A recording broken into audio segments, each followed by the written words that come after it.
Hello and welcome to Mrs. P's Prose StoryTime. Thank you for joining me today. I'm Mrs. Pahlavan, your hostess, and today's story is very interesting. It is entitled The Most Magnificent Thing, and this story has been written and illustrated by Ashley Spires. Let's get started. This is a regular girl and her best friend in the whole wide world. They do all kinds of things together. They race, they eat, they explore, they relax. She makes things. He unmakes things. One day, the girl has a wonderful idea. She is going to make the most magnificent thing. She knows just how it will look. She knows just how it will work. All she has to do is make it. And she makes things all the time. Easy peasy. First, she hires an assistant. Next, they gather their supplies.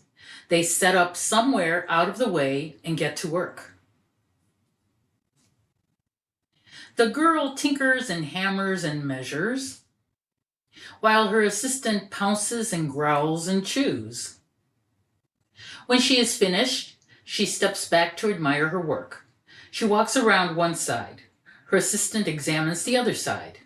It doesn't look right. Her assistant picks it up and gives it a shake. It doesn't feel right either.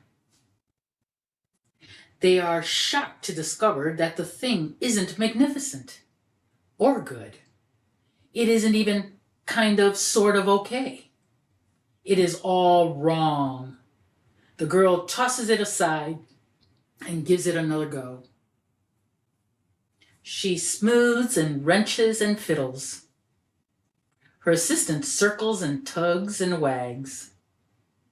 When she is finished, she stands up and takes a long look at it. Her assistant gives it a nudge with his paw.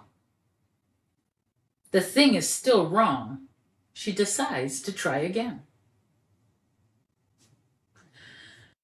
The girl saws and glues and adjusts. She stands and examines and stares. She twists and tweaks and fastens. She fixes and straightens and studies. She tries all different ways to make it better. She makes it square, she makes it round. She gives it legs, she adds antenna. She makes it fuzzy, she makes it long, short, rough, smooth, big, small. One even smells of stinky cheese, but none of them are magnificent. Her hard work attracts a few admirers, but they don't understand. They can't see the magnificent thing that she has in her mind. She gets mad. The angrier she gets, the faster she works. She smashes pieces into shapes. She jams parts together. She pummels the little bits in. Her hands feel too big to work, and her brain is too full of all the not right things. If only the thing would just work!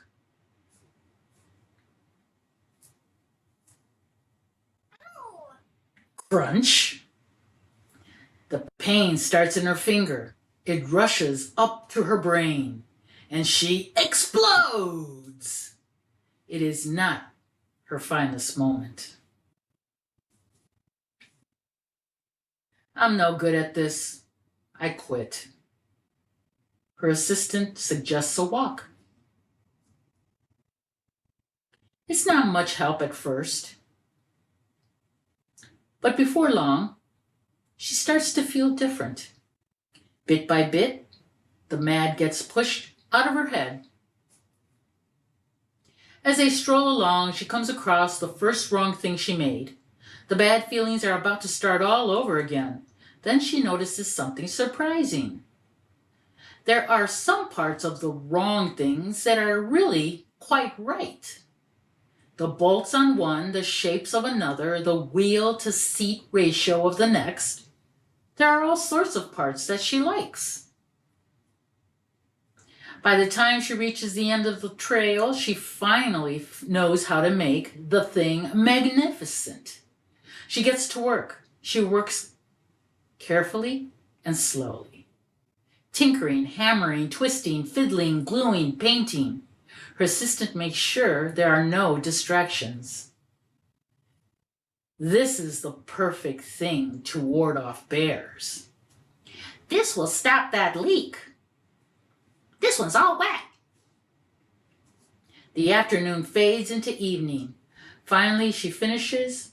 She alerts her assistant. The pair take a good long look.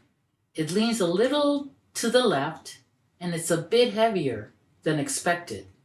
The color could use a bit of work too, but it's just what she wanted. They climb aboard and take it for a spin. They are not disappointed.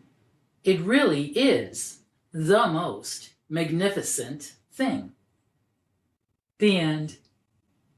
I hope you enjoyed this story as much as I enjoyed reading it to you, and that you will join me again next time on Mrs. P's Prose Storytime, where we will enjoy another exciting story from my magnificent volume of library books. Until then, please remember one thing. Please wear your mask if you go out. You protect yourself as well as everybody around you. So please, have a little compassion and be safe. Until next time, take care. Bye-bye.